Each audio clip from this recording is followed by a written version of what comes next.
It is August 1942. America has been at war for 8 months and has not won a single land battle. Now, on a jungle island nobody has heard of, the Marines are about to start the long road back. After 6 months of fighting, the Japanese evacuated Guadalcanal. This is the Battle of Guadalcanal. August 1942 to February 1943. Guadalcanal, Solomon Islands. A battle is about to begin that will change the course of the war. On one side, United States, commanded by General Vandegrift. Against them, Japan, led by various Japanese commanders. Both sides know what is at stake. To understand this battle, we need context. Guadalcanal was the first American offensive of the Pacific War. 6 months of brutal jungle fighting, naval battles, and starvation tested both sides to their breaking point. United States had assembled a powerful force. 60,000 Marines and Army troops. Japan was equally prepared. 36,000 Japanese troops. The stakes could not be higher. A defeat here would be catastrophic for either side. General Vandegrift studied the situation carefully. Every decision now could mean victory or disaster. Various Japanese commanders was confident. The plan was set. There was no turning back. The men on both sides knew that many of them would not survive what was coming. Japan was building an airfield on Guadalcanal that would threaten Australia's supply lines.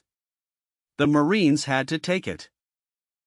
On August 7, 11,000 Marines landed unopposed and captured the airfield. They renamed it Henderson Field.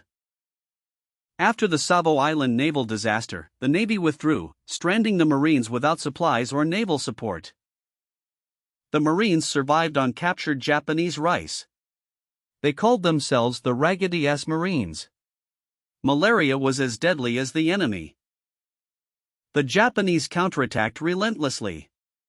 At the Tenero River, over 800 Japanese soldiers charged in a banzai attack. The Marines massacred them. Henderson Field was bombed daily and shelled nightly by Japanese warships. The Marines called the shelling the Tokyo Express. The Battle of Edson's Ridge was the crisis point. Japanese forces nearly overran the airfield in a night attack. At sea, battles raged around Guadalcanal. Both sides lost heavily in the narrow waters called Iron Bottom Sound. The Japanese sent reinforcements by destroyer at night, the Tokyo Express. The Marines could hear them being landed. In November, a massive naval battle prevented a Japanese troop convoy. This was the turning point. By February 1943, the starving Japanese evacuated 10,652 survivors. They had lost over 25,000 men on the island. The Marines and Army had won America's first offensive victory. The road to Tokyo was open. After 6 months of fighting, the Japanese evacuated Guadalcanal. It was America's first offensive victory and the beginning of Japan's long retreat. The cost was enormous. United States lost 7,100 killed, 19,000 total casualties. Japan suffered even more. 25,000 killed, 10,652 evacuated.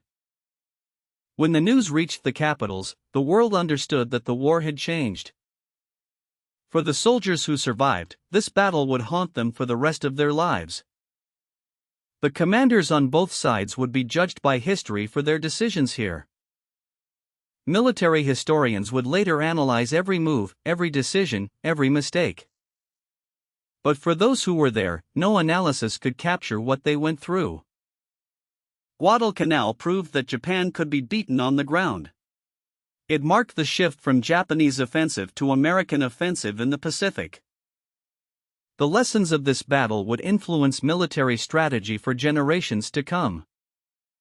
Today, memorials stand where the fighting took place. A reminder of what happened here. Books, documentaries, and films have told this story. But nothing compares to the reality. This was the Battle of Guadalcanal. After 6 months of fighting, the Japanese evacuated Guadalcanal. And the world was never the same. The events described here shaped the world we live in today. The events described here shaped the world we live in today. The events described here shaped the world we live in today. The events described here shaped the world we live in today. The events described here shaped the world we live in today. The events described here shaped the world we live in today. The events described here shaped the world we live in today. The events described here shaped the world we live in today. The events described here shaped the world we live in today. The events described here shaped the world we live in today. The events described here shaped the world we live in today. The events described here shaped the world we live in today. The events described here shaped the world we live in today.